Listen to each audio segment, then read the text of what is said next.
So you have to explore psychology to understand why psychiatry is a fraud, going back to some earlier videos and what I was talking about.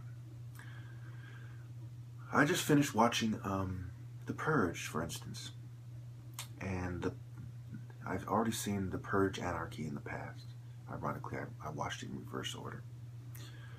So when you look at the movie and you see the new founding fathers, oh, by the way, slight spoiler, I'm not going to tell you the full plot. I'm just going to tell you what, any movie review site, would tell you, or perhaps the trailers would show you. The new founding fathers, according to this movie, a made-up political group, if you will, decided that once a year they will purge society so that they can release their hatred in a productive way that will better society. And supposedly it had a positive effect on society. And many people, especially eugenicists, psychiatrists, and so on, who watched the movie failed to see the point. The point is that even though society reduced the crime, in the eyes of humanity, really it was not, because once a year there was massive crime, mass murder. It was horrible. To get rid of bums, they killed them in a very violent way. And so was this a logical thing to do? And it's pretty much what eugenics is. Poisoning them, poisoning the food, psych pills, and so on.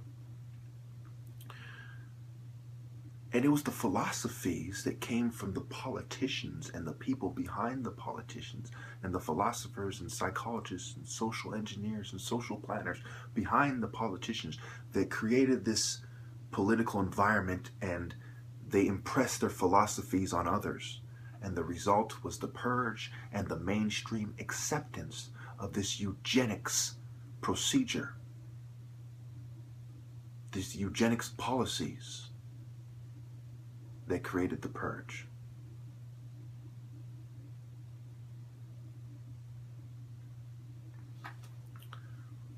So,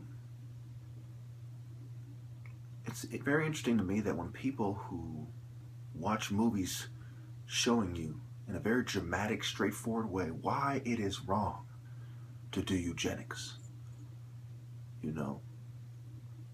so people are watching these movies and they see why it's wrong, and and these movies pretty much do not allow you to miss the point. But yet, because they attack morality, they miss the point. At the end of the day, they have a selfish philosophy. You'll see these contentious trolls in the comments, very quarrelsome, very argumentative, very lowly. Okay, so then they want you to believe that morality is ambiguous, that it's subjective. Now, one last thing I want to touch on, then I'll end this video.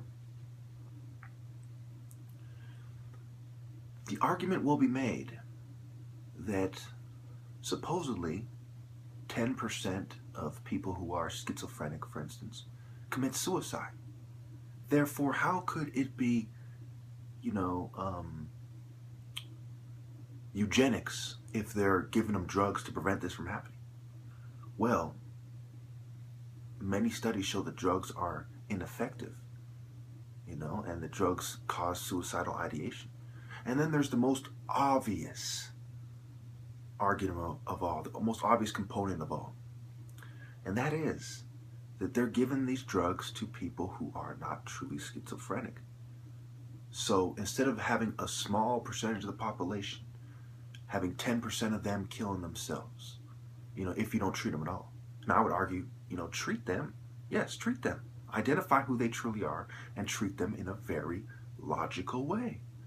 But when you treat them in a way that has to do with eugenics, then you're killing people unnecessarily, obviously, because there's different ways to treat them. Okay, but anyway, going back to what I was saying, you've increased the pool of patients. You've increased the number of patients. Therefore, you've increased the number of people who you're subjecting to this kill rate, that is caused by the medication. So no matter how you slice it, they cannot simply say, well, we're helping these people from, by keeping them from committing suicide. You know, they cannot say that as an argument that disproves my argument. Not when you think about it deeply. Most of the problems come in when people do not think deeply. They kind of just look at it real quickly, they believe their explanation, and they keep rolling. Especially when there are people feeding into this idea, nurses and so on. You know, mental health isn't just a bunch of rich pharmaceutical guys who are guilty and everyone else is innocent. No, everyone's playing their part. It is a conspiracy right in front of your eyes, you know, where almost everyone there on some level is conscious, is aware of, you know, what they're doing and that it's wrong. And going back to what I said, I think it was part 6, 7, 8, somewhere around there, you know, somewhere before part 11, where I was standing up and I was talking about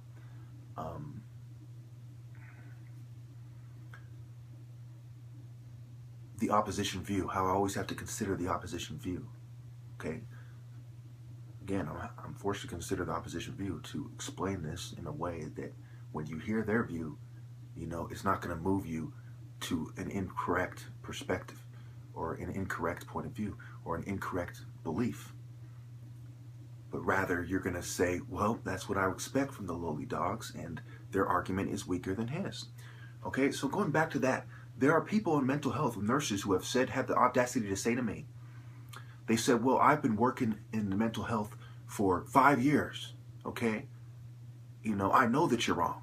And I'm thinking to myself, wow, I've been researching this for 22 years. As the patient, listening to patients, as the patient, listening to patients.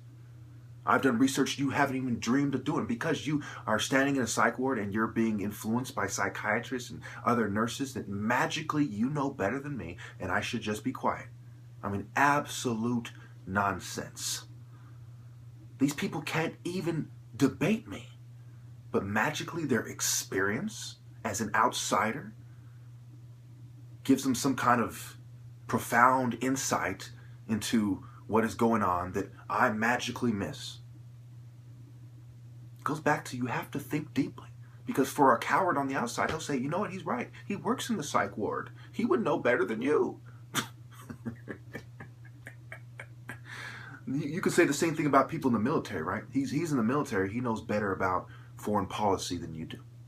He knows better about whether the military is doing the right thing than you do.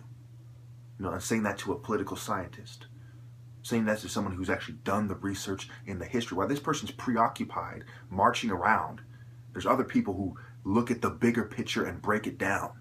Okay, so while that guy's preoccupied in the psych ward, I'm looking at the bigger picture and breaking it down. While the psychiatrist is preoccupied with his patients, I look at the bigger picture and break it down. So no. They do not have a better vantage point. I have a superior point of view for a reason, and it is impossible to miss that when you think deeply. Thank you.